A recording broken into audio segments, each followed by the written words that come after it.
When the business school invited me to give a public lecture, I struggled quite a bit to determine the topic I should address. Two considerations guided me. First, I wanted to move out of narrow technical topics like central banking or public finance management and address a topic that will address to a broader audience. Second, I wanted to leverage on my comparative advantage and speak about a topic related to India. Now I know that talking about India is always a challenge because it's such an over-researched topic that it's difficult to say anything original. And also Joan Robinson once said, everything and its opposite is true of India.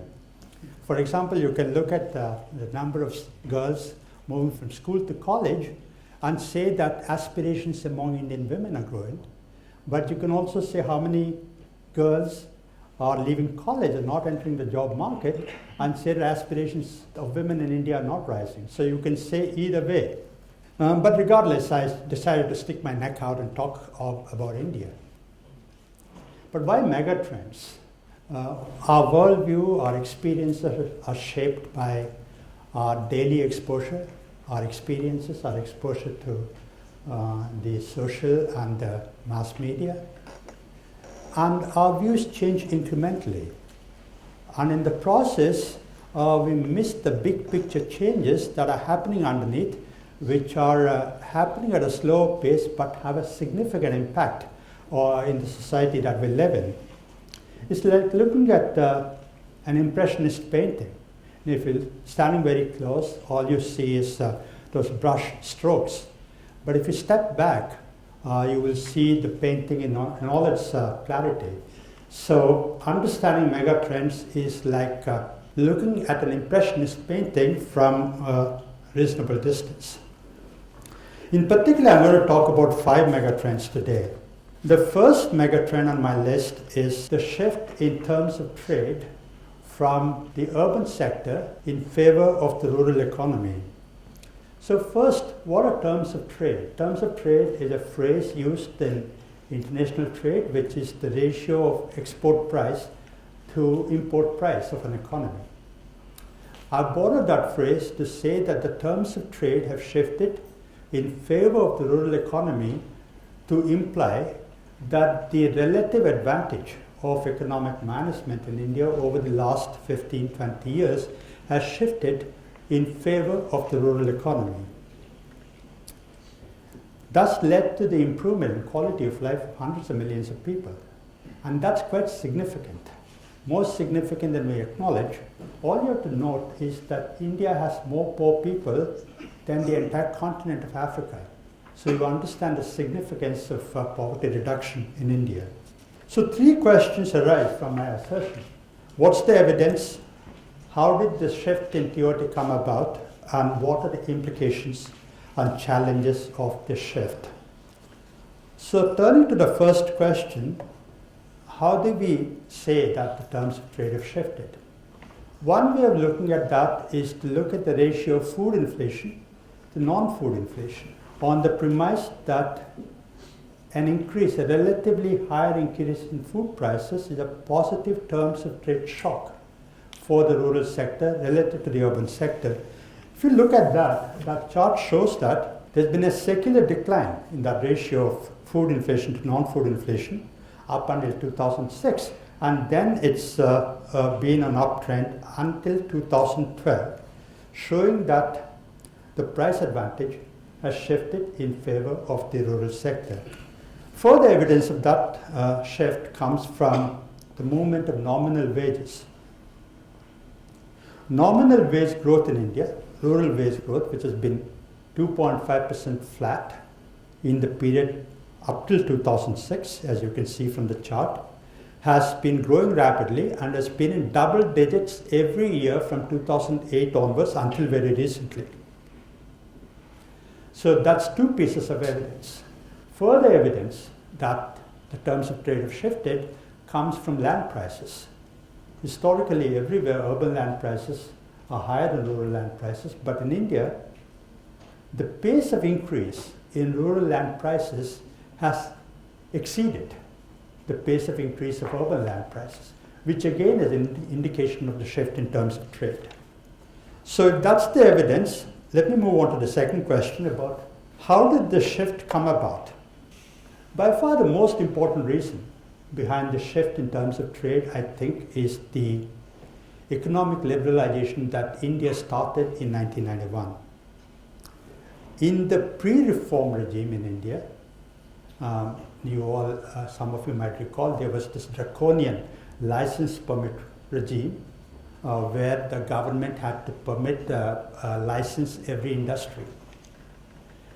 What that really did was protect industry in India from domestic and external competition, give them pricing power, give them opportunities for rent seeking at the cost of the rural sector. So in my view, that's been one of the big changes consequent to the economic reforms. The second factor behind the shift is the affirmative policies of the government, especially of the UPA government, which just went out of office.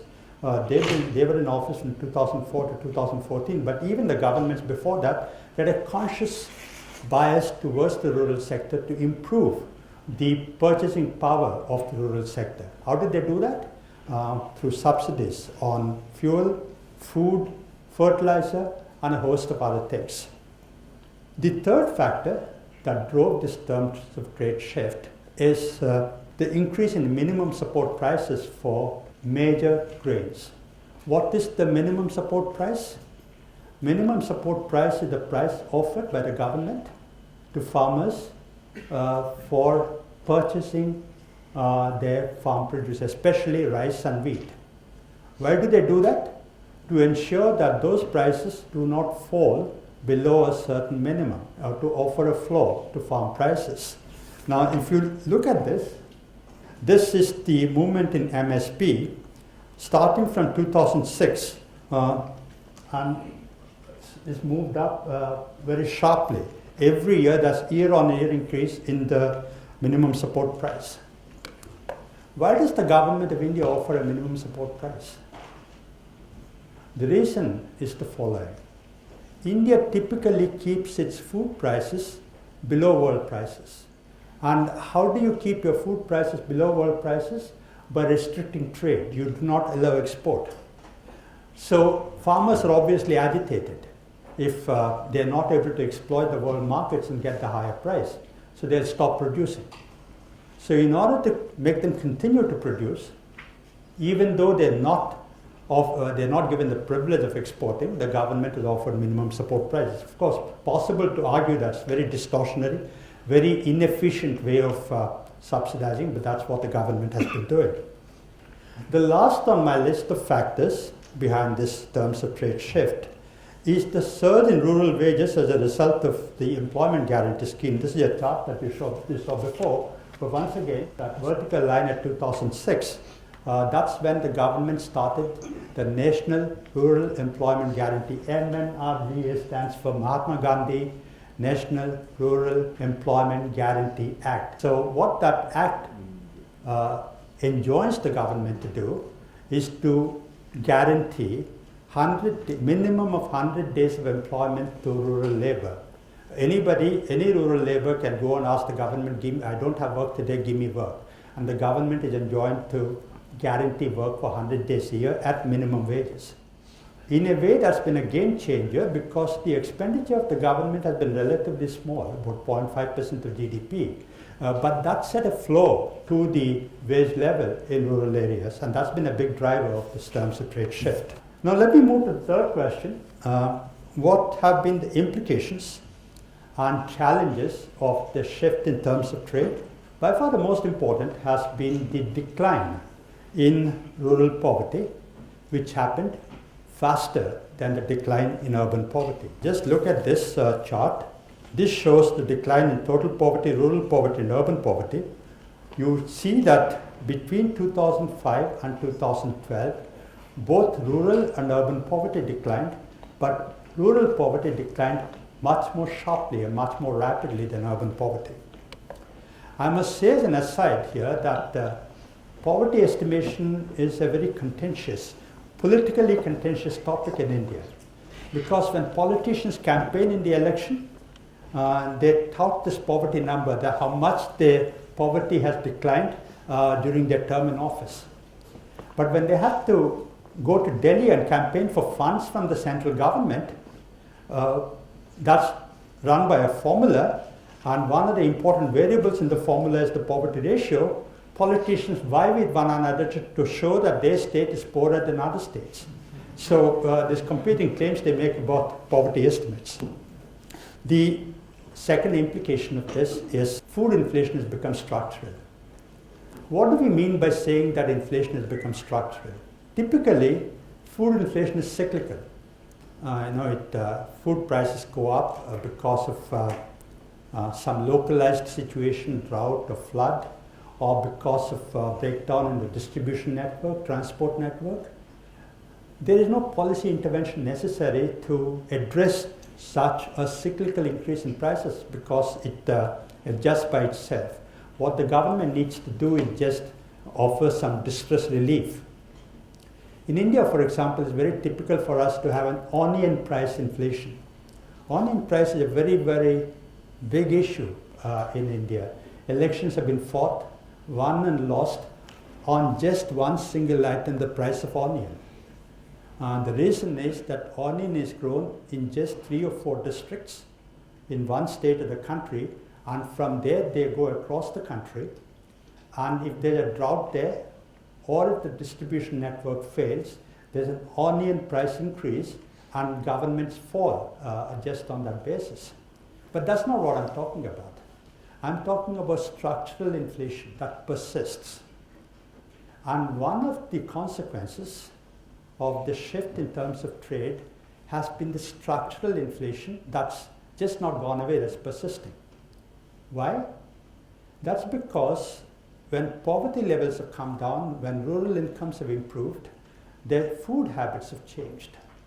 They've shifted from cereal to protein. Poor people in India now eat more vegetable, more fruit, more egg, more milk, more dairy, more meat. So their food habits have shifted from cereal to protein, and that also set off a wage price spiral. There's pressure on food prices, consequently there's pressure on wages, and that set off this wage price spiral that you see. Nominal wages increased, real wages to increase, setting off the spiral. One problem with this rural employment guarantee scheme has really been that even as wages went up, productivity has not improved. If you increase wages without corresponding increase in productivity, it results in inflation. That's what's happened. Now, one question that you might ask is, if there's been a greater demand on protein food, why has supply not responded? After all, it would have been possible to produce more egg, more meat, more dairy, more vegetable, more fruit. One of the important reasons is that protein food is perishable, and therefore you need that distribution and storage chain, and that's not happening in India. And that's got caught in a lot of politics and economics. I cannot go into that in the scope of this lecture, but that's one of the important factors why protein food has not responded by way of supply to this. That raised another implication of this terms of trade shift is a question about what sort of urbanization do we need, particularly with reference to the type of urbanization that China has gone through. Both Sun Bei and Bernard was talking to me about China's urbanization. But India needs to think whether it needs to actively encourage large cities, actively encourage migration to urban areas, or contain population in these semi-urban areas by providing off-farm employment opportunities there and providing urban facilities in rural areas. Finally, the last implication of the shift in terms of trade is going to be the challenge of financial inclusion. If rural incomes have gone up, rural savings would automatically go up, and you need mechanisms for mobilizing those savings and translating them into investment, which means that the formal financial sector has to reach across 500,000 villages of India. That's a mammoth challenge. Financial inclusion can be a lecture or a textbook or a dissertation in itself. I cannot talk about it in full length here, but it's the shift in terms of trade is going to raise a number of challenges relating to financial inclusion. So to sum up this first mega trend, terms of trade have shifted, and how we manage this shift is going to have implications for the quantum and quality of India's growth. One question that might be more relevant and more interesting in this context, although it's not a mega trend as such, it could well be a mega trend, is how Prime Minister Modi and this government will handle this terms of trade shift, because the BJP of which he heads has historically had an urban bias. Their constituency is the urbans. So whether they will reverse the shift or whether they will stay the course is a big question. Okay, let me move on to the second mega trend, which is the contrarian demographic dynamics. Now, you don't have to travel to India to know that global population, already exceeding 7 billion, is growing at an alarming rate. But you have to travel to India to experience the sheer physical impact of population pressure. Those of you who travel to India would recall that as soon as the plane doors open, you are exposed to the smells and sounds and noises of India's overpopulation. Some of you might recall that book, Population Bomb, written by Paul Ehrlich. When it came out 40 years ago, it was quite seminal and quite frightening. Paul Ehrlich actually had this hellish epiphany about population when he visited Delhi. I just want to quote one thing he wrote. When you go to India, the experience is people eating, people washing, people sleeping, people visiting, arguing, screaming, people thrusting their hands through the taxi window, begging, people defecating and urinating, people, people, people. That's the sense of the population pressure of India. And that was 40 years ago, when India's population was 500 million, less than half of what it is today. And we all know the arithmetic of the population dynamics. Even if fertility rates come down, population will keep increasing for the next 2 decades because the mothers of tomorrow are already born. So population has a big lead time. The refrain in the past used to be that this rapid population growth is cutting into India's development effort. India was growing at 3.5% through much of 60s, 70s, early 80s.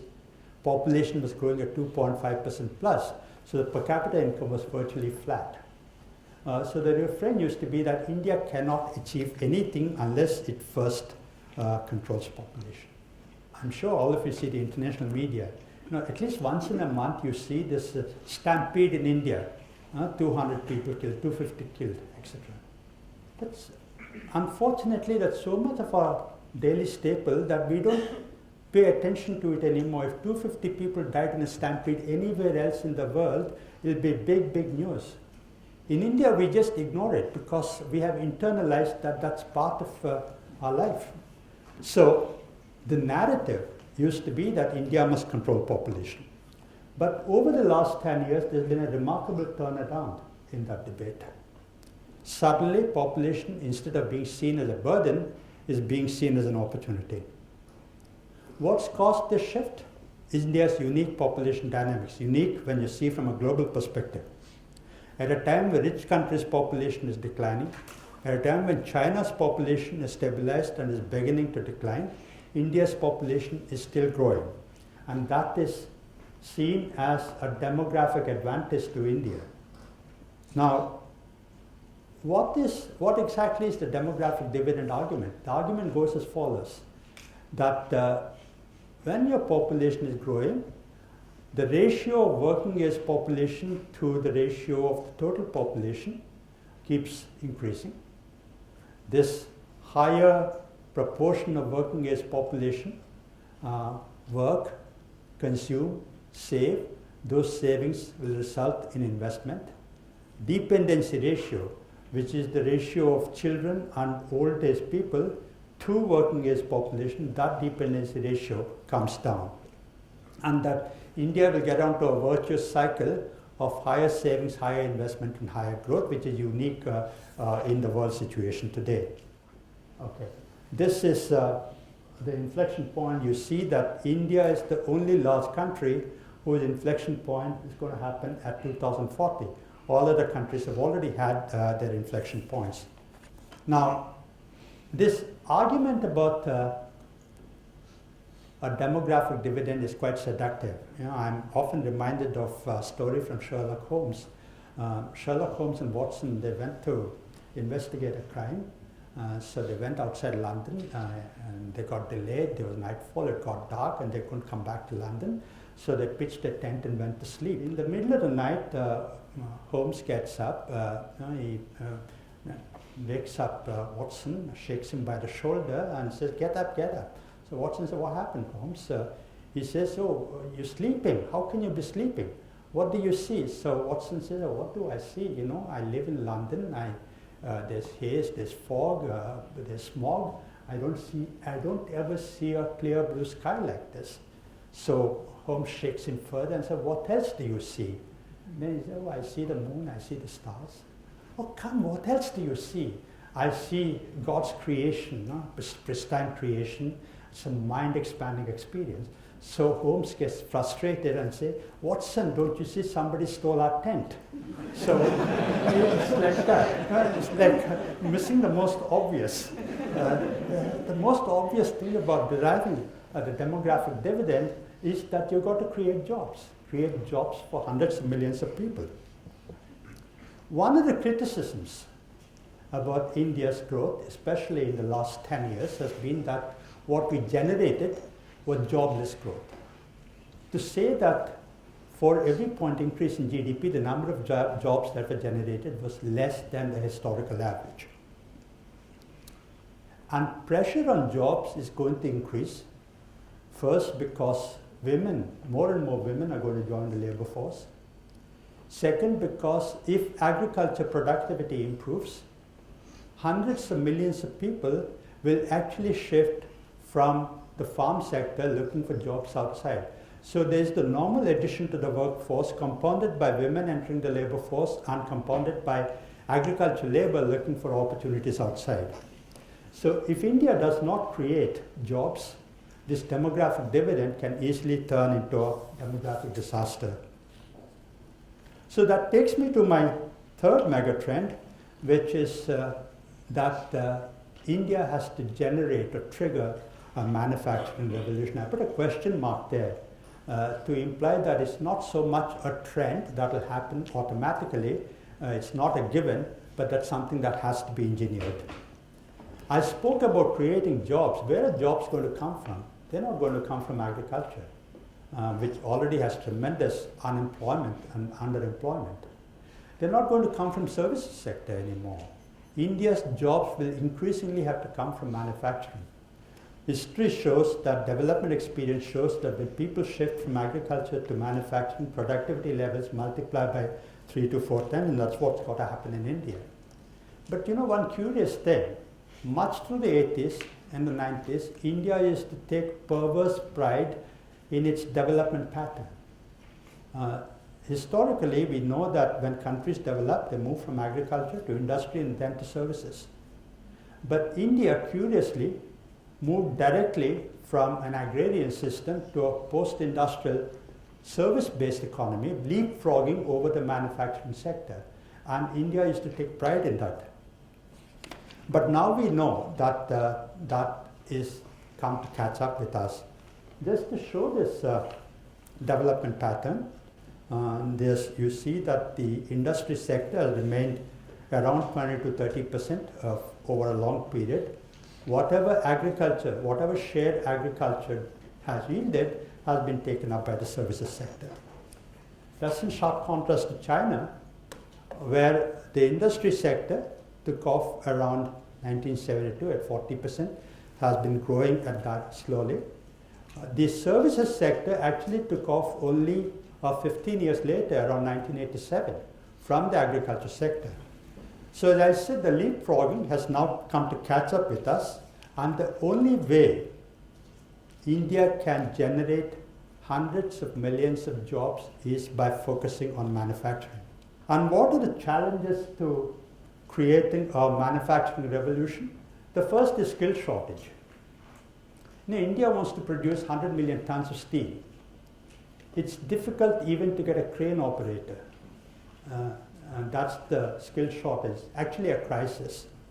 India produces 350,000 engineers every year. Not even a quarter of those engineers are employable by the time they finish college. India has 7,000 industrial training institutions. Any of those graduates is not fit for any vocation when they finish that school, because the systems are outdated, the labs are antiquated, there's no facilities there. Actually, skill shortage is not unique to India. Even advanced countries like the US and the UK are currently talking about skill shortage. One problem about skill shortage is that it's a quintessentially merit good. The private sector will not impart skills. You know why? Because the private sector trains somebody at their cost, that guy will be poached by another industry and he'll walk away with that skill. The private sector will not do it. The government cannot do it because the government is a very inappropriate instrumentality for imparting skills. So you need this public-private partnership, and that India is experimenting, but it's still at an experimental stage. The second thing coming in the way of a manufacturing revolution is labor policies of the government. Like most other developing economies, India needs labor-intensive manufacturing, but its policies are such that it actually promotes capital-intensive manufacturing. Just look at this. This is relative growth of export sectors, and you find that over the last 20 years, India's exports have grown in relatively capital-intensive labor-augmenting sectors like chemicals and engineering. And labor-intensive sectors like textile and leather have actually taken a back seat. Further evidence of this is employment by firm size, and that shows India and China. India, you look at the first bar, the maximum number, 85% of textile factories in India employ 8 people or less. China, by contrast, the model size of a factory is 51 to 200, that's where the maximum employment is. So India obviously is not exploiting economies of scale. And why? Because of labor laws. Ostensibly to protect labor, but actually in practice anti-labor. For example, the law prohibits firms from firing workers if the firm employs more than 100 people. So factories don't employ more than 100 people. They set up at technologies that require less people and more capital. Over the last 4 months, the new government has instituted some reforms by way of reducing this, but they've not gone far enough, deep enough to change the law that will shift the bias from capital to labor. The third on my list is infrastructure. Infrastructure shortage in India is very well known. Infrastructure is very important for generating a manufacturing revolution. The World Economic Forum puts out a global competitiveness report. It ranks 148 countries, and India ranks 80th on infrastructure provision and at 100 in electricity provision. Infrastructure provision is a policy challenge, it's also a financial challenge. India is going to require about $1.5 trillion of investment in infrastructure over the next 5 years. It's not clear where that sort of money is going to come from. The government cannot put that forward. The private sector obviously doesn't have it. It needs to be buffered by finance from the financial sector. The banks are typically not structured to lend long-term finance. India desperately needs corporate bond markets which are not developing. The fourth pressure issue is land. because industry increasingly requires land for industrialization. They're buying from farmers, and farmers have been agitating about how they're being shortchanged in the price that is offered for their land by industry. So the government has now stepped in. They have a Land Acquisition Act which legislates how the price should be determined, but farmers are agitating that they must not only get the prospective value of the land, but also a stake in the prospects of the firm. So the previous government had amended the Land Acquisition Act, but industry said that under the provisions of that act, land is going to be so prohibitively expensive that they just cannot set up any manufacturing facility. But this government has promised that they will look at it once again. The other stumbling block is governance. India ranks around 134 in the World Bank's Doing Business report. The World Bank's report, I think, has about 189 countries. For the last 10 years, India has been around 130, 134. It's not moved up. Somebody has done a study and has shown that countries in the top 1/3 of that 189 countries have growth rates that are 3 percentage points higher than countries in the bottom third. And India, that shows the scope, the scope for picking up. If India moves from the bottom third to the middle third and then to the top third, the amount of growth increment that will come. And the number of clearances, permits that still have to be taken in India is legendary and is notorious for the corruption it entails, the rent seeking it entails. You know, several times, including when I used to work in the state government, we polled entrepreneurs. Because state governments especially attract entrepreneurs investment by saying that we're going to give you tax concessions. You poll potential investors, what do you want? They will say tax concession, yes. But more important than tax concession, they say we want law and order, we want infrastructure, and we don't want your people to come and harass us in our factories. Please free us from you, and then we'll be quite happy. Tax concessions you can give, but that ranks much lower in our priority. Finally, one final question about manufacturing is whether India, like China, can engineer an export-led manufacturing revolution. It's theoretically possible, but in my view, in practice, extremely difficult. In particular, India will encounter two headwinds. First, you recall when China opened up in 1980, that was a very opportune time. China, by happenstance, opened up at a very opportune time when world trade was expanding at a scorching pace. World demand was expanding, and China added 25% to the world's labor force and produced cheap. India will not have that advantage because global growth is slowing down, and all indications are that global growth will remain subdued into the medium term, indeed into the long term, irrespective of the recovery.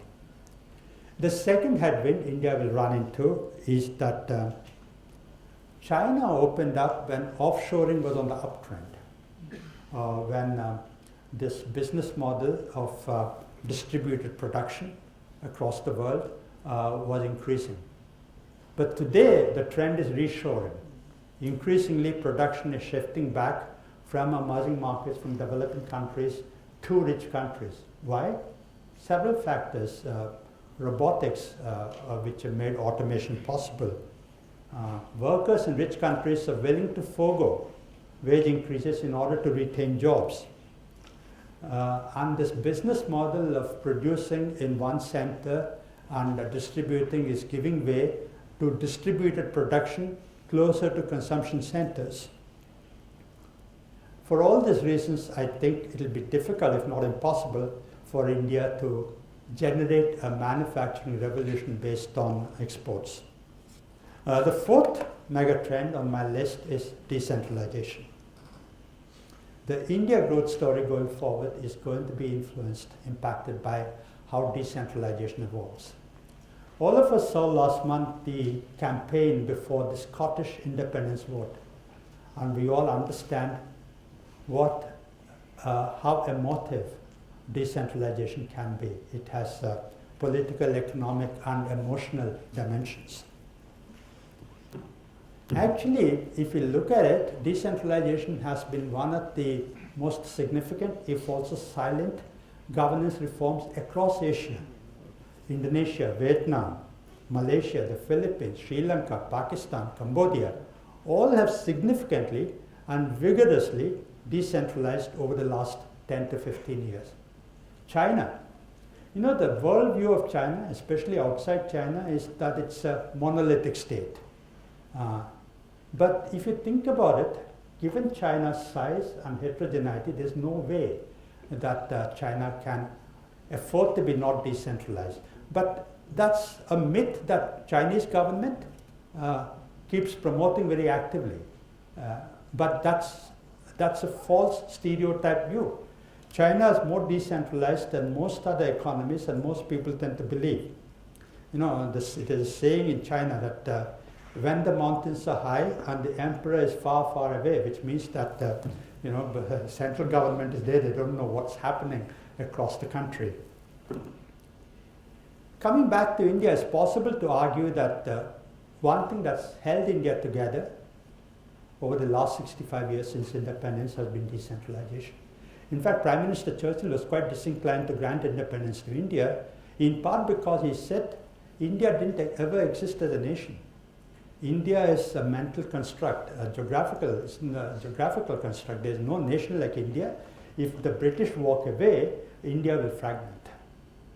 Churchill may have been correct.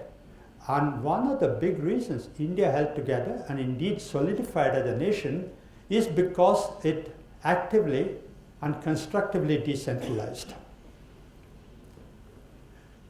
One of the big things in decentralization is there's political decentralization, there's economic decentralization. I'm going to make a few comments on economic decentralization. And that in India is going to be defined by two issues.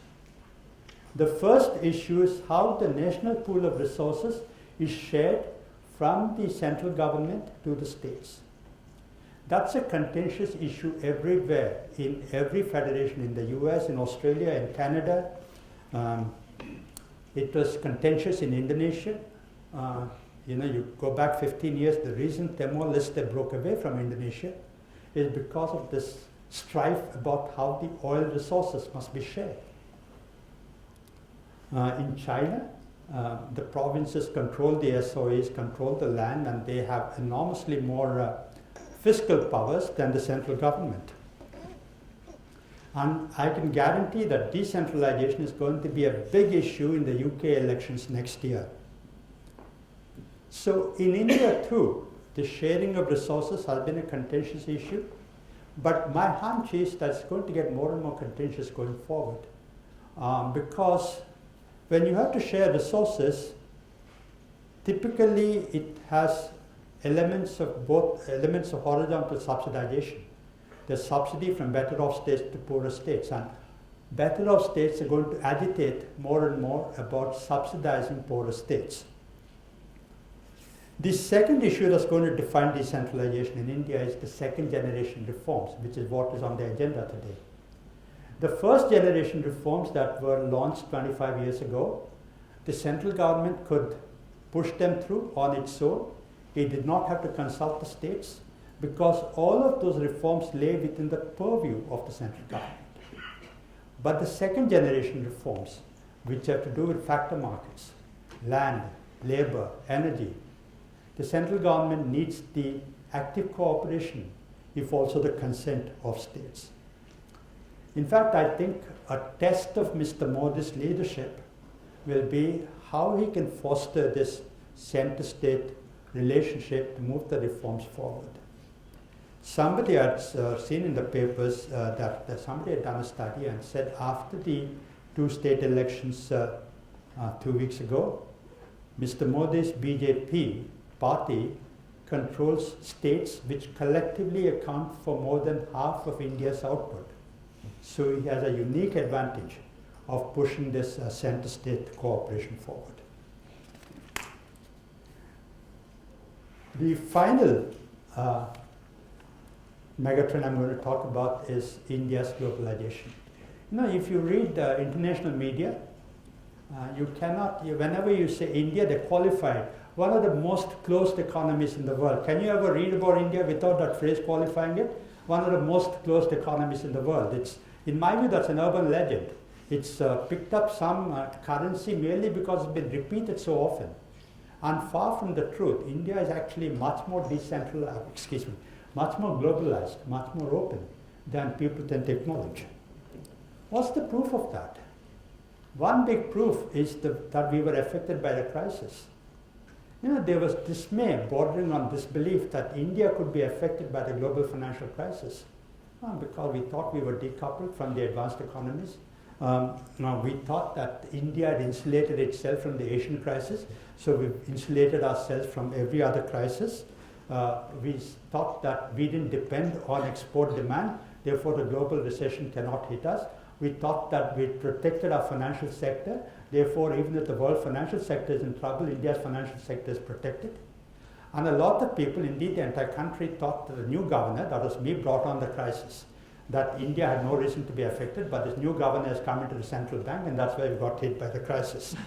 I took that in my stride, but the point really is that the reason India got affected by the crisis is because we were more integrated into the world than we tended to acknowledge.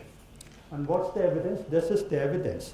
This shows exports plus imports as a proportion of GDP, and you would see that in the 14-year period between 2000 and 2014, that ratio had more than doubled from 26% to over 56%. Actually, a truer measure of globalization is if you take two-way trade and two-way capital account flows. If you take that ratio, which I've not put here, you would see that that's multiplied more than 4 times, showing the degree of India's globalization. So what are the changes that have underlined this globalization?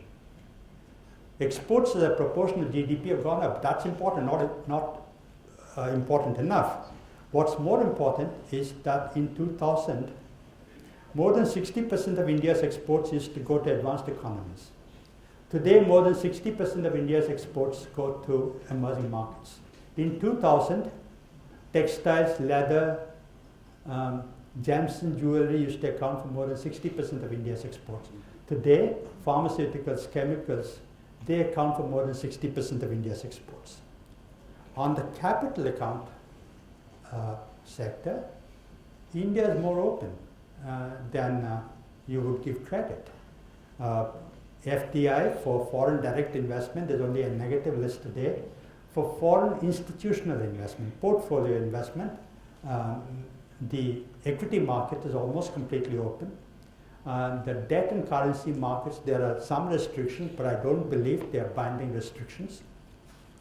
So India is more open, and going forward, people ask me, how quickly will India open up? I think it will open up, but the phrase that I use is festina lente, which is Latin for saying make haste slowly. So India is going to open up, but slowly. So what's going to be the implications of India's globalization, and what's going to be the way forward? The implication is that India's prospects will be linked to world's prospects. I've seen press reports in the last 2 weeks saying that even if the world is slowed down, India is in a sweet spot because its export sector is relatively small compared to other emerging markets. That is true. But India's export sector is much larger than, as a proportion of GDP, much larger today than it was even 5 years ago. So India is going to be affected by global demand. India is going to be affected by global financial conditions. India is going to be affected by global stability conditions. I talked about the global financial crisis. Those of you who got sense of dates, that came in 2008 September. But the Eurozone sovereign debt crisis, that started early 2011. By then I was governor for about 2.5 years. So one of my staff came and told me in the morning, there's some problem in Greece today. I was very nonchalant about it. Greece, how does it matter to us? India has no trade relations with Greece. We have no banking relations. We have nothing to do with Greece except that maybe a couple of hundred rich Indians go to Greece for holiday every year. That's about all. But within hours, I was proved wrong. Because what happened in Greece snowballed across Europe and across the world, including India. So, India is going to be affected by world conditions. And the way forward is that India has to learn to manage globalization. Because globalization comes with costs and benefits. And the challenge is to minimize the costs and maximize the benefits of globalization. One last comment about globalization. It's actually quite interesting. When I was younger, when I just joined the service 35 years ago, even until 25 years ago, it was emerging economies which were agitating against globalization, right? We were saying the multinationals will come to our economies, they'll take away our jobs, they'll generate profit here, take away our profits. Today, it's the rich countries who are agitating against globalization. The agitation against globalization today is in America and Europe. And the world is flat. Thomas Friedman, he writes that 20 years ago when he was younger, when he was eating in his parents' teenager, his mother would tell him, eat your food fast and and eat it full because millions of children around the world are going hungry. Okay? Now, mothers across America tell the children at dinner tables, eat fast, go and study, otherwise Indians and Chinese will come and take away your jobs. Thank you very much.